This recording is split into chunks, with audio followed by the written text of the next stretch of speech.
Hello again. Welcome to Nick's Talks About Science and the Future bit.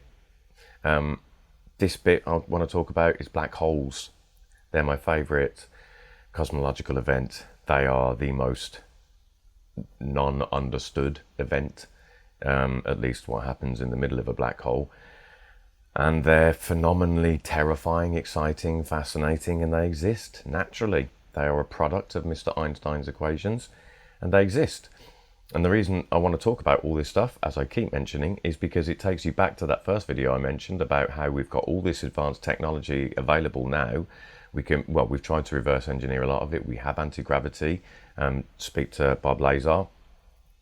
And so it's a way to show that if gravity can behave, gravity and time and space can behave in this way, what I show you now, then naturally, it means that it can be harnessed. If you're sufficiently advanced in technology and brains and science and physics, there is no reason why you couldn't harness this, and apparently it's already been done by aliens, UFOs. Right, anyway, I'll get to it, and I'm going to speak to you about black holes and how awesome they are. Okay, so first let's look at a black hole. Let's look at a black hole. So this is what you would expect of a black hole. If you've seen Interstellar, they look like this. And I'm going to talk about it. But first, it would be useful to know why they're here, how they happen. Why is this? What is this? So a black hole forms, there's several ways. I think there's primordial and stellar black holes. This is a stellar. So what happens is a star, every star, once it burns up all of its fuel, it's all gone. It's not producing as much heat. So the outward pressure, the thermal radiation, isn't enough to push everything away in a supernova where it explodes and goes boom. But because the gravity it loses its gravitational pull, everything on the outside of the star, the outer shell, the outer core, all this starts to come back in and squeeze back in and keeps pulling it to a point in the middle. And that point will have no space. So we're a lot of space. There's probably about 70% space or something, or just air between all our molecules, atoms, electrons, and all this stuff. Once you remove all of that and you're left with just the actual matter, and you press all that together, it starts to get heavy.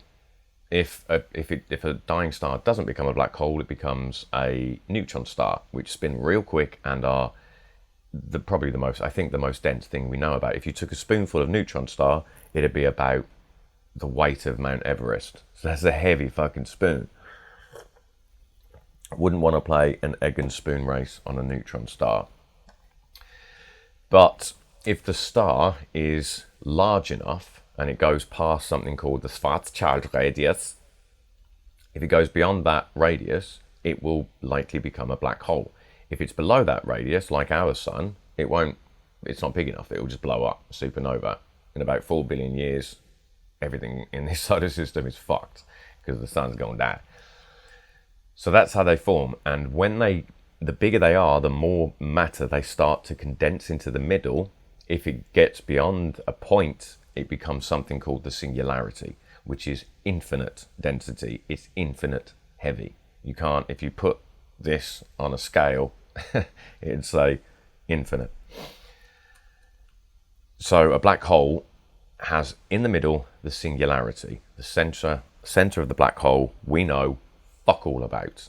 We seemingly can never know anything about what's in the middle, and we'll explain why.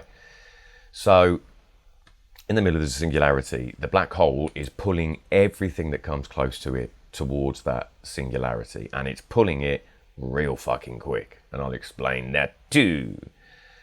So if we look at the anatomy of the black hole, and I'll explain how big they get. This here is the accretion disk. So this is all the matter that's been stretched to pieces.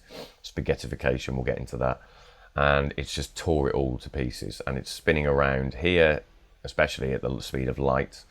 It's all going around at the speed of light, but it's fucking massive, so that's why we can see it. So this is the accretion disk. This is the beginnings of what's going to go into the black hole. Some of it might just stay in orbit until the black hole dissipates, but some of it's going to fall in. This gas, this bright section here, is where the gas and hydrogen, helium, it's all heated up. Super, super hot. This is incredibly hot. Beyond that, into the blackness, is the event horizon, which sounds... The event horizon. If you go past the event horizon, you're fucked. You're way, way past fucked. There's no going back. You cannot return from a black hole if you cross the event horizon. And this is because of the way black holes fuck with space. And to more easily show you that, I shall open my 3D software. So, as you know, this would be space-time, a 2D representation of space-time. If you've seen any of the videos before, or you already know this, that's what this is. If not, have a butcher's. So Earth, the effect Earth will have on space-time, because as you remember, the heavier an object, the more space will curve. In fact, there's a quote: space-time tells matter how to move. Space-time tells matter how to move. Matter tells space-time how to curve, which is very evident here. So the Earth will probably do something like that to space-time. It curves it slightly. So any light that's coming through here, bearing in mind light is traveling through this medium, so it has to go where the medium goes. So as light comes round, it's got to bend, and then it's got to dip, and then it's going to come back out the other side. Again, this is a 2D representation. Imagine this is all around it. So not only is time having to bend, light having to bend, time is stretching. So it's starting to slow down the more it's stretched. So that's what the Earth does. Let's look at a bigger object, our sun. So the sun, I'm sure you can guess by now, is going to do something like probably that. So it's a much more significant curvature of space-time. So light is really having to go around about here, and time is really beginning to slow down around the sun. But what if you've got something a bit bigger than the sun, like a black hole? That's going to be something like this. And this is the best representation I could do in my 3D software. It's close enough. So a black hole, excuse me. And in fact, before we talk about this, let me just explain how big this can get. The biggest one we know is ton 618. It's a long way away. But the radius from here to here is 320,000 light years. So you can fit 2 of our Milky Way galaxies between these 2 points. So that's massive. That's a hole much, much bigger than our own galaxy. You can't imagine that. It's incomprehensible. So that's how big they get. And the weight, this one is ton 618, 60 billion solar masses. And our sun is 1 solar mass. How heavy is our sun? It's 1 solar mass. How heavy is this fucker? 60 billion of ours. So that's heavy, which is why when a black hole is sitting in space-time, it's likely, well, not likely, it does something a little bit like this.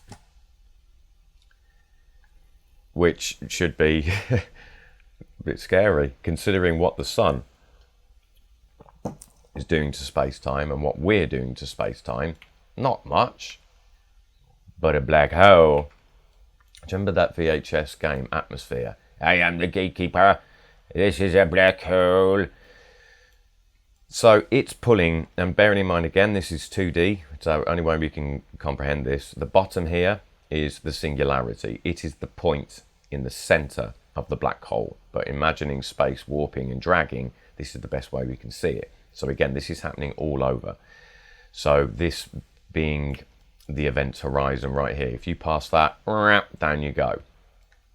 And the thing about this, why light has to bend, the universal speed limit, as you know, is light, which is 670 million miles an hour.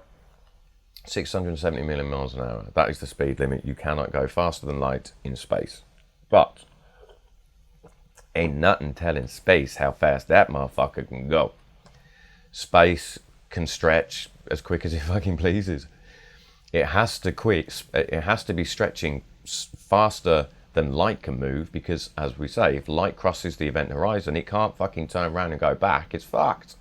It's going, space is pulling it. It's pulling light quicker than 670 million miles an hour, thanks to the black hole. So light cannot escape a black hole. So what it does is this. So this might look like this is like a 3D ball. And yes, it is a 3D ball in space, but you wouldn't see it as a 3D ball. You would see the effects of its gravitational pull making it a 3D ball. And what I mean by that is I'll explain by just getting to this point.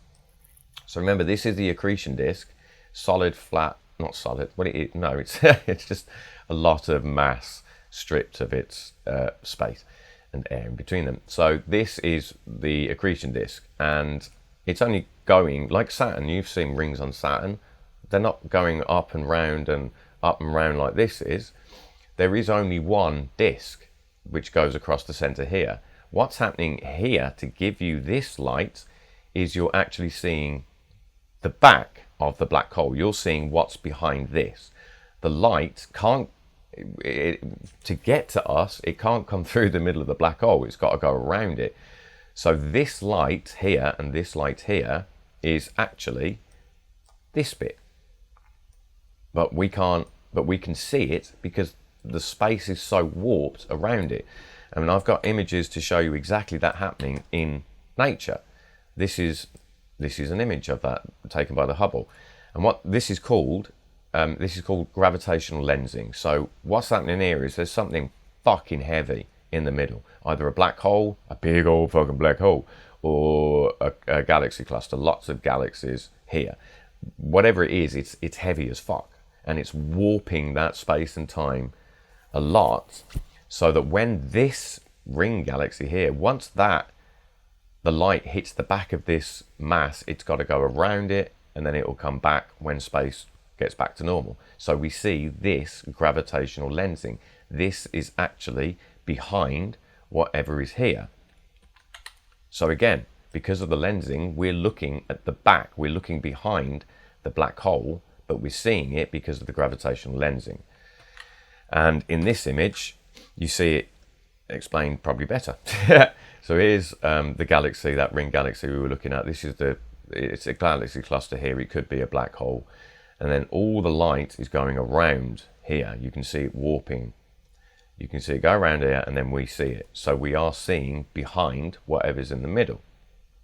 Gravitational lensing. And in this image, you can see it fucking everywhere. Look, it's happening here. It's loads and trillions of black holes, trillions of galaxies. But whatever it is, it's messing up space-time and making everything wobble like a lens. Gravitational lensing. Okay, so let's go back to our software. And you can see that, as I say, if I move the black hole, light can't go through it. It's got to go around it, or it gets sucked into it like that. And there is a limit to how big these can actually get. This gas here, this superheated gas, when a black hole gets so big, like Ton 618, and it has so much heat from here, the actual heat, the thermal radiation, pushes shit away. So it can no longer pull stuff in. It's called the Eddington limit, Arthur Eddington. That once this gets so hot, it pushes stuff away more than the black hole can pull stuff in. So they stop growing. It's like the universe went, fuck you, bruv. You've got too fat. You've got to stay in that size. Don't be a prick. That's what it's doing. Let me just check. Yes. Okay. So that's what light has to do to get there. It has to go around, and it can't come back out. And like I said, there's something called the escape velocity. So from our planet, that denotes how quickly you need to move to get away, to escape from Earth's gravitational pull. On our planet, it's about, I think, 11 kilometers per second. Our rockets are going faster than that to get into space. If we didn't, they'd just fall back down. But with a black hole, there is no escape velocity. Light cannot turn round. Space is being pulled far too quickly for there to be an escape velocity. You cannot escape from a black hole. Excuse me. And now let's look at a little thought experiment. This is something called spaghettification. Spaghettification is what happens to you if you get too close to a black hole. And that's what's going on here. Let me just check my timeage. If I'm on 15, I'm all right. So this astronaut's fine, having a great time staring at the black hole. This astronaut is, oh fuck, I think I might have got too close. Fuck. His legs are being pulled. And this guy knows he's done. So because the gravitational pull, if you imagined it in like ripples coming out of the black hole, his feet are in this ripple, his knees are in this ripple, his chest is in this ripple, and his head is in this ripple. And they're all feeling very different gravitational pull. So his feet are getting much, much more pull than his noggin.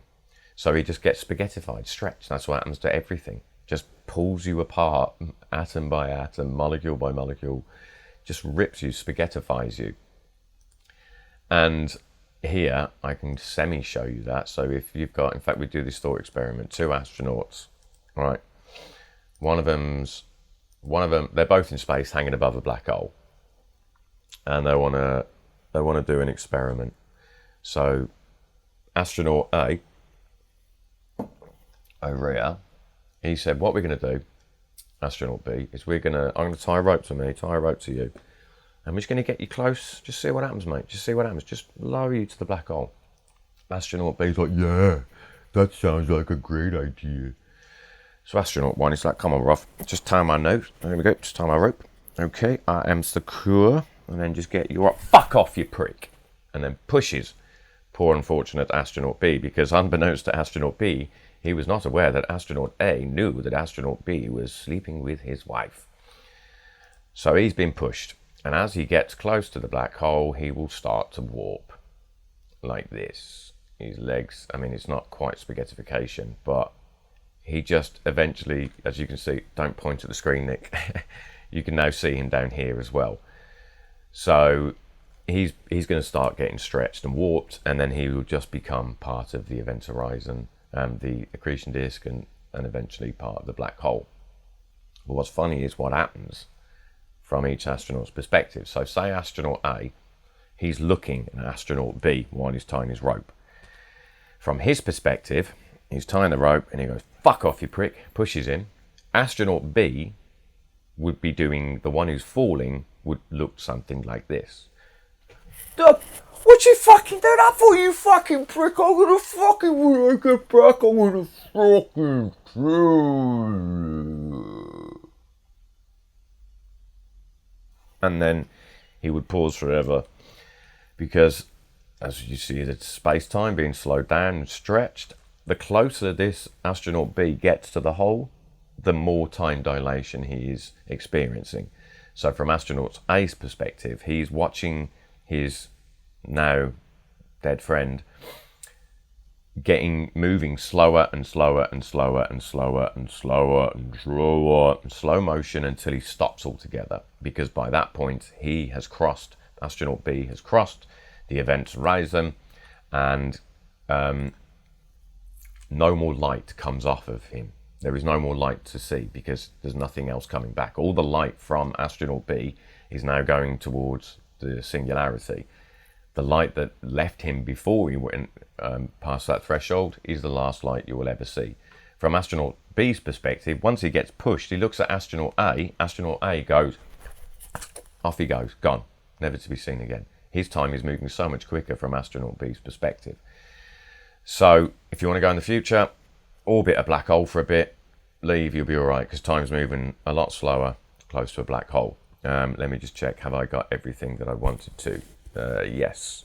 Okay, so that's black holes. They're fucking phenomenal. They're insane, they're terrifying. I don't want to be near one, but I would love to see one. I just can't comprehend what it would look like. But again, aliens are doing this. They're using this to their advantage. They're warping this space, and I just want to show you how it happens naturally. Einstein told us this happens, and he's right. This happens out there. We have a picture, Sagittarius A, of our own supermassive black hole in the middle of our galaxy. It pretty much looks like that. All right, that's it. I'm done. I hope that was informative and fun. It's always fun for me. All right, see you next time, y'all. Bye.